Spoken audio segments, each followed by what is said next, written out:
Just recently, the M23 has caused chaos in the Democratic Republic of Congo, closing in on the city of Goma and capturing Goma airport. However, this was not a bloodless battle. Dead bodies can be seen on streets and roads with no one to bury them, while the Congolese army and M23 fighters clash heavily. America's new Secretary of State has called for a ceasefire, while the neighboring countries fear the conflict will spill into their territories. At the same time, hundreds of thousands of civilians have been displaced, and there is no end of the battle in sight. But why is the M23, the militia responsible for this destruction, doing this? What does it want, and where did it come from, given that most say Rwanda is supporting the M23? In this video, let's know about that in detail. Let's get started.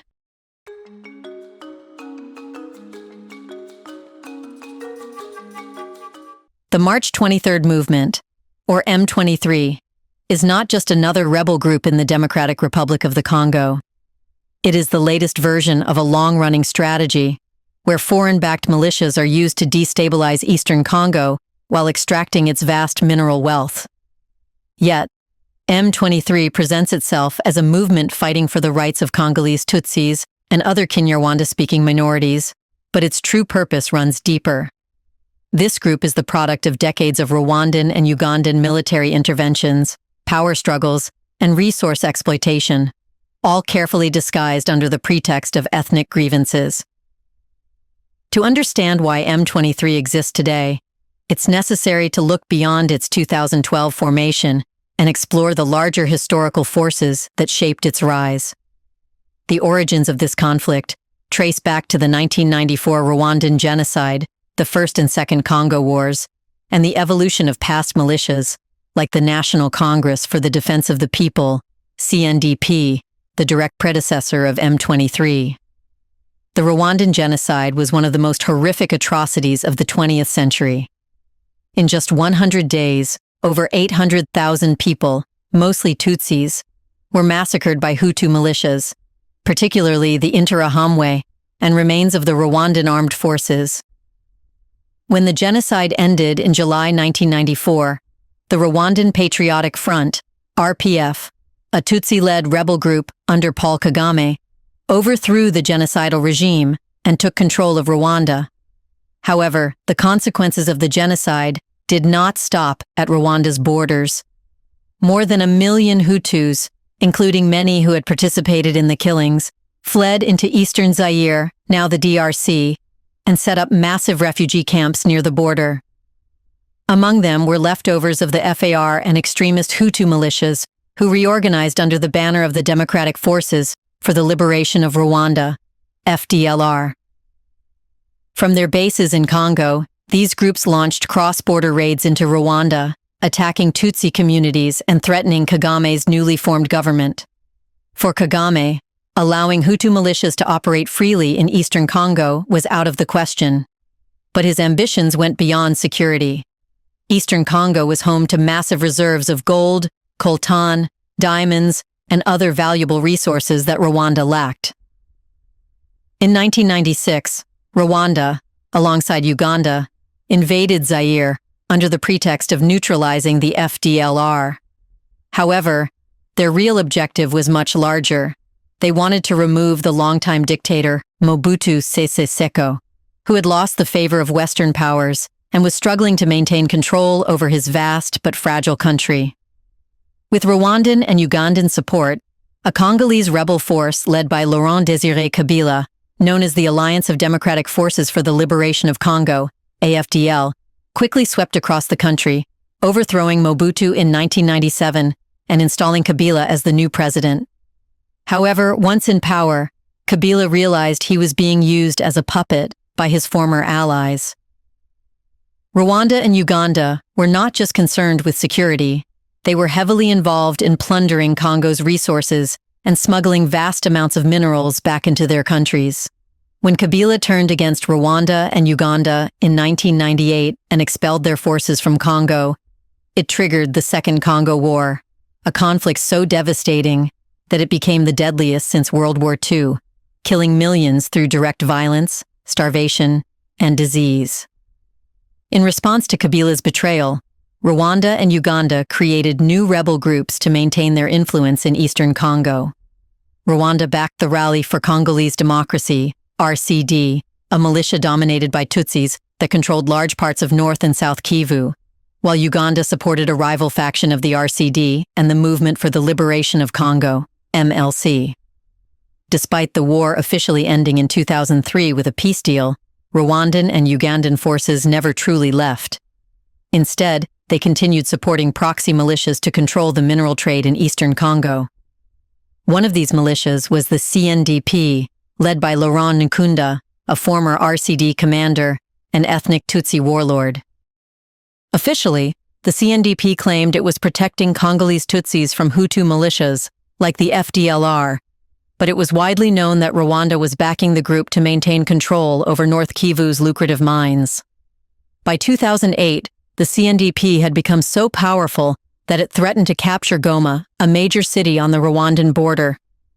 International pressure forced Rwanda to distance itself from Nkunda, who was eventually arrested, and a peace deal was signed in 2009, under which CNDP fighters were supposed to be integrated into the Congolese army. However, this so-called integration was poorly managed.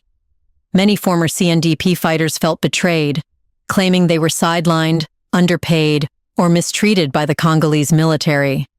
This discontent led to a new rebellion in 2012, under a different name, M23. M23 was led by former CNDP commanders, including Sultani Makenga and Bosco Ntaganda, both of whom had close ties to Rwanda. The group justified its rebellion by claiming that the Congolese government had failed to implement the terms of the 2009 peace agreement. However, it quickly became clear that M23 was just a rebranded CNDP, once again serving as Rwanda's tool for maintaining influence in the region. Within months, M23 launched a highly coordinated military campaign, capturing several towns in North Kivu. In November 2012, it seized Goma, a city of over 1 million people, after the Congolese army collapsed under its assault.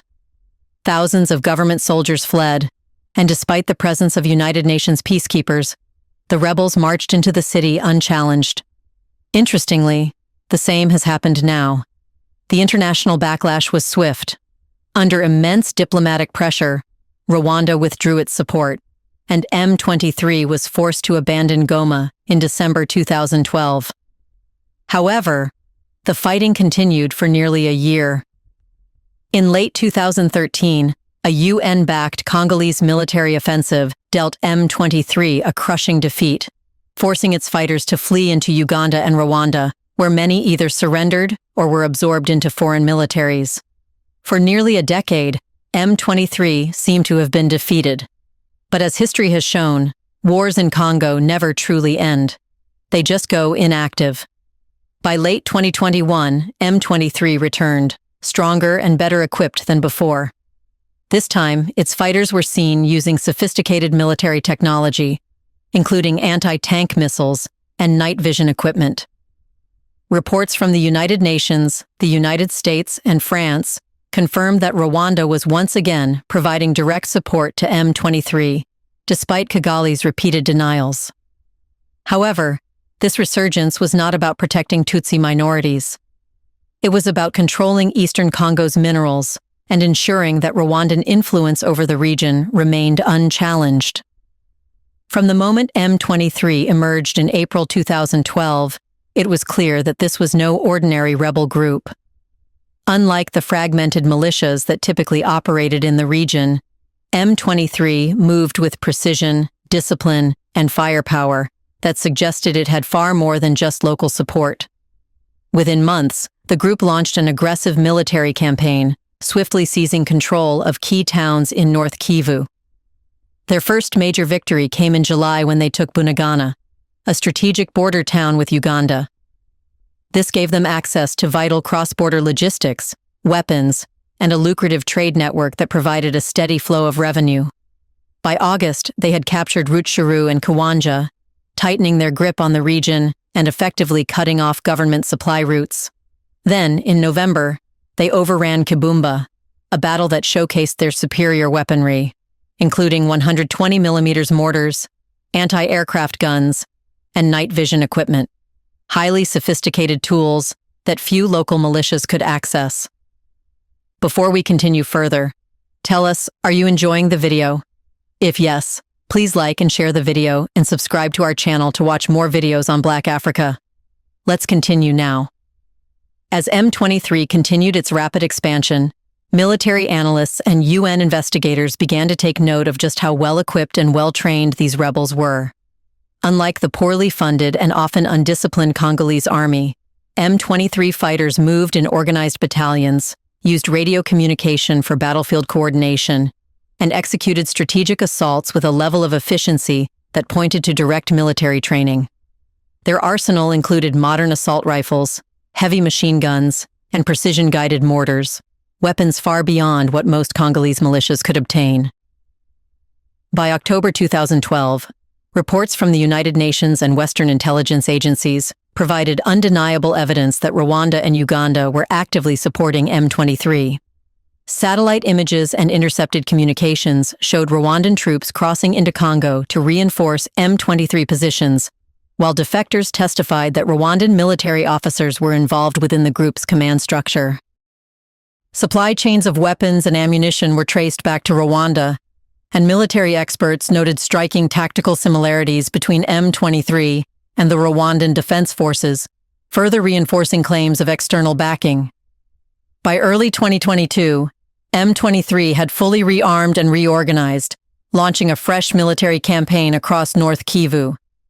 But this time, it was clear that the group was operating at an entirely different level. Evidence showed that weapons from Rwandan military stockpiles were being funneled directly into M23-controlled areas, fueling their offensive. But perhaps the most telling sign of foreign involvement was the group's choice of targets. Instead of engaging in a widespread rebellion, M23's attacks were laser-focused on capturing mineral-rich areas, particularly those containing high-value resources like gold, coltan, and tin. This was no longer about grievances or ethnic tensions. It was about economic control. By mid-2022, M23 had seized Rubaya, one of the DRC's most critical coltan mining hubs. This was a game-changer. Coltan is an essential mineral used in smartphones, electric vehicle batteries, and other high-tech industries. By taking control of Rubaya, M23 was securing a direct pipeline for smuggling minerals into Rwanda, where they could be repackaged and sold as Rwandan exports. This allowed Rwanda to dominate the supply chain, while ensuring that Congo remained too weak to benefit from its own resources. At this point, the conflict was no longer just about M23. It had become a well-orchestrated scheme to control Congo's mineral wealth under the cover of rebellion. You see, M23 does not exist solely as a rebel group with political grievances. It functions as a tool for the economic and geopolitical ambitions of external powers, particularly Rwanda. While its leaders claim they are fighting for the rights of Congolese Tutsis and Kinyarwanda-speaking minorities, their actions tell a different story. The real goal is to seize control of North Kivu's immense mineral wealth and ensure that these resources flow to foreign interests rather than the Congolese people. You should know that Eastern Congo is home to some of the most valuable minerals in the world, making it one of the most violently contested regions on the planet. The DRC holds an estimated 80% of the world's coltan reserves, a resource essential for the global electronics industry. It is also the world's leading producer of cobalt, a critical component for electric vehicle batteries, accounting for over 70% of global supply. Gold, tin, and tungsten further add to the region's strategic importance. These minerals should be a source of wealth for the Congolese people, yet groups like M23 ensure that the profits are sent to foreign states and multinational corporations. M23's entire military strategy revolves around controlling strategic mining towns rather than engaging in widespread rebellion. The group doesn't attack major cities or seek to overthrow the Congolese government. Instead, it focuses on capturing and holding mining regions, where it establishes taxation checkpoints and forces miners and traders to pay them instead of the Congolese government. This allows M23 to act as the middleman in the illegal mineral trade, ensuring that resources are smuggled into Rwanda rather than benefiting Congo's economy. Once the minerals reach Rwandan territory, they are laundered into the global market. UN reports indicate that up to 120 tons of coltan are smuggled into Rwanda every 4 weeks, with the country then exporting the minerals as its own. This deception allows Western corporations, particularly in the tech and electric vehicle industries, to source Congolese minerals at artificially low prices while avoiding accountability for funding a conflict. Rather than purchasing from official Congolese suppliers, these companies buy minerals that have been funneled through Rwanda, creating a supply chain that is built on war, exploitation, and theft. Rwanda, a country with virtually no significant gold, coltan, or tin reserves of its own, has somehow become a major global exporter of these minerals. In 2020, Rwanda officially exported $422 million worth of gold, despite lacking the mines to justify such figures. Between 2020 and 2022, Rwanda's mineral exports doubled, largely due to smuggled resources from the DRC. This has allowed the country to position itself as a key supplier of conflict-free minerals, despite overwhelming evidence that its economy is being propped up by stolen Congolese resources. Despite extensive documentation of M23's smuggling operations and Rwanda's involvement, Western governments have taken little action. There are several reasons for this silence. First, the chaos in eastern Congo keeps mineral prices low, benefiting multinational corporations that rely on cheap raw materials. A strong and stable Congo would demand fair prices and stricter regulations, something these corporations want to avoid. Second, Rwanda is a key ally of the US and Europe, providing military support for Western-backed operations in Africa. This has led countries like the US and the UK to continue funding Rwanda's government, despite knowing it backs M23. Third, the United Nations, despite repeatedly accusing Rwanda of fueling the conflict, lacks the power to impose real consequences. MONUSCO, the UN peacekeeping force in the region, has failed for decades to stop armed groups, leaving the Congolese people at the mercy of militias that serve foreign interests. You see, M23 is not a rebellion in the traditional sense. It is a highly organized, state-sponsored operation designed to extract Congo's wealth while keeping the country weak and dependent. Unlike other armed groups, M23 has no real political vision. It does not seek to govern or engage in diplomacy beyond what is necessary to maintain its operations. Its strategy is precise, which is to seize control of mineral-rich areas, secure smuggling routes, and ensure that Congo remains too unstable to challenge foreign exploitation. By ensuring that Congo remains in a perpetual state of conflict, M23 and its backers guarantee a constant flow of cheap minerals to Rwanda and Western corporations, all while keeping the DRC trapped in poverty and war. This is not just another armed insurgency. It is an economic war disguised as a rebellion, one that will continue for as long as the world allows it. What do you think? Who is benefiting from the chaos and instability in Congo? Do you feel Western nations are involved, although secretly, allowing Paul Kagame to continue supporting M23 so Western corporations can have Congo's resources? In the comment section right below, share your thoughts on how this conflict can be resolved and whether the solution lies in dialogue or ending M23 in Congo. Do you want to watch more videos like this one? If yes, subscribe to our channel and press the bell icon next to it. We bring videos on Black Africa, its history, rich arts and culture, and things the world should know about. Thanks for watching, and until the next video, stay tuned.